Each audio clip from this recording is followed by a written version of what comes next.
2019, pour ceux qui s'en rappellent, c'était une année bénie pour les séries. Un an avant le début du Covid, on a eu le droit à des masterclass comme Tchernobyl, Demon Slayer, The Boys ou encore The Mandalorian. Mais il y a une série qui est passée sous le nez de tout le monde et qui mérite beaucoup plus d'attention. Giri Haji, traduit en français par Devoir et Honte, est probablement ma série préférée. Et je vais vous donner 7 raisons pour lesquelles la regarder. Je vous rassure, cette vidéo ne contient aucun spoil. Vous pouvez donc la regarder avant de voir la série. Mais avant tout, ça raconte quoi? Cette série anglo-japonaise produite par la BBC nous raconte l'histoire de deux frères. Kenzo, un policier et père de famille, et Yuto, le mouton noir de la famille, opposé total de son frère, qui ne s'attire que des problèmes. Ce dernier fera un jour du business avec les mauvaises personnes et se retrouvera mêlé à des histoires de yakuza. Son frère policier tendra tant bien que mal de l'aider, mais un beau jour, plus personne n'entendra parler de Yuto. Sa famille entière en déduira qu'il est mort, jusqu'à ce que Kenzo soit envoyé enquêter à Londres sur un yakuza vivant là-bas qui correspond au profil de son frère disparu. Kenzo se fera aider de 2 personnes sur place, Rodney, un gigolo moitié anglais, moitié japonais, expert dans le monde de la nuit, et Sarah, une locale chargée de s'occuper de lui, qui acceptera de lui donner main forte. La première raison pour laquelle vous devez regarder Giri Haji, c'est avant tout la durée. Aujourd'hui, avant de commencer une série, j'ai l'impression d'acheter un appart. Si ça dure plusieurs années, est-ce que je dois continuer jusqu'à la fin? Même si la série devient nulle à partir de la saison 7? Si je suis arrivé aussi loin, je me retrouve condamné à regarder la fin de la série. Mais Giri Haji ne dure que une saison, fait de 8 épisodes de 50 minutes. Et il n'y a aucune fuite de prévu. Un épisode par jour pendant une semaine et vous avez déjà fini. Et je veux pas entendre d'excuses comme quoi 50 minutes c'est long, parce que vous avez quasi tous déjà vu Breaking Bad, et les épisodes font aussi 50 minutes. Sauf que là on parle de 5 saisons, 12 épisodes. C'est long quoi. Mais 8 fois 50 minutes ça va. Aucune excuse donc de ne pas la regarder, surtout que la série est produite par Netflix, donc elle va pas partir de la plateforme sitôt. Deuxième raison, le scénario est fou. Vous commencez à me connaître, je suis passionné de la culture japonaise et des films de gangsters, et ici on retrouve une sorte de mélange des deux, mais pas seulement. Chaque personnage principal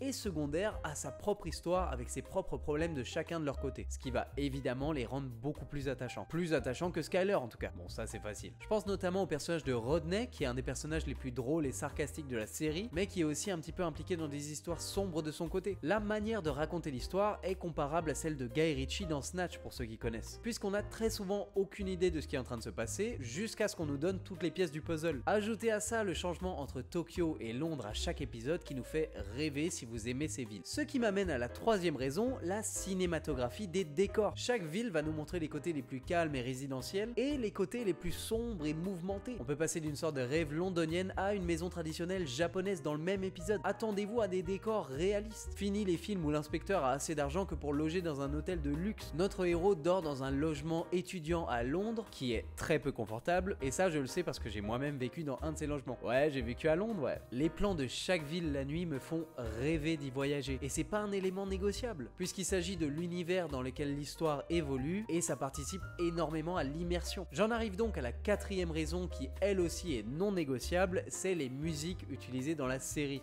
De la musique rock japonaise, en passant par du Richard Wagner, de la musique islandaise et des grands classiques anglais, il y en a vraiment pour tous les goûts. Chaque épisode est presque une direction artistique et musicale différente qui nous laisse jamais savoir à quoi s'attendre. Je pense notamment à une scène d'action qui deviendra une scène de ballet. Petite mention spéciale à certaines des musiques qui n'ont pas manqué de me mettre la larme à l'œil, notamment Heal de Tom Odell, que je connaissais avant mais qui est monté dans mon estime en étant associé à la scène parfaite.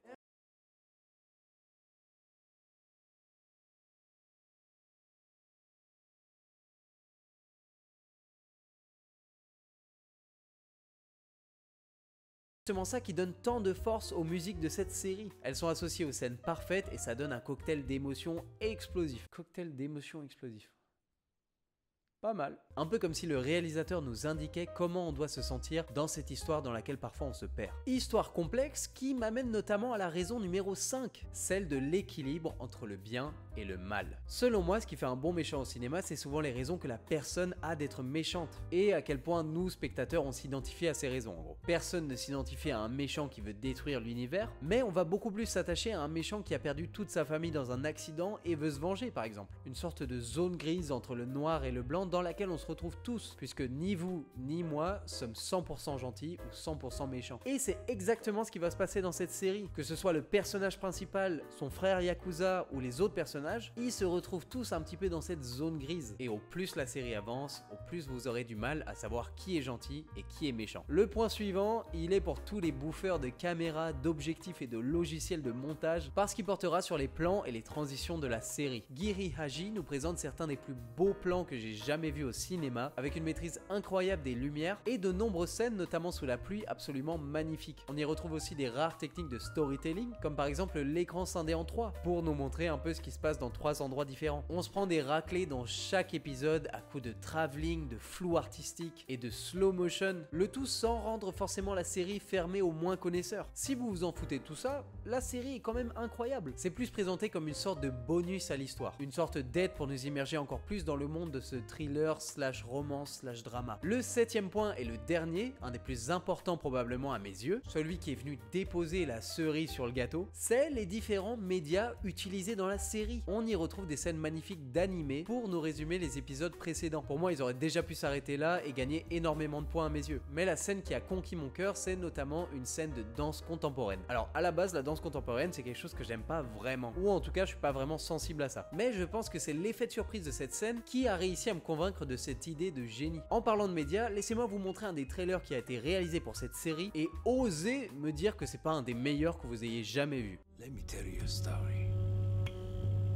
It starts with Kenzo Mori, a Tokyo detective, living a quiet life until his younger brother comes to him for help. Yuto, the black sheep of the family. He had done something very stupid.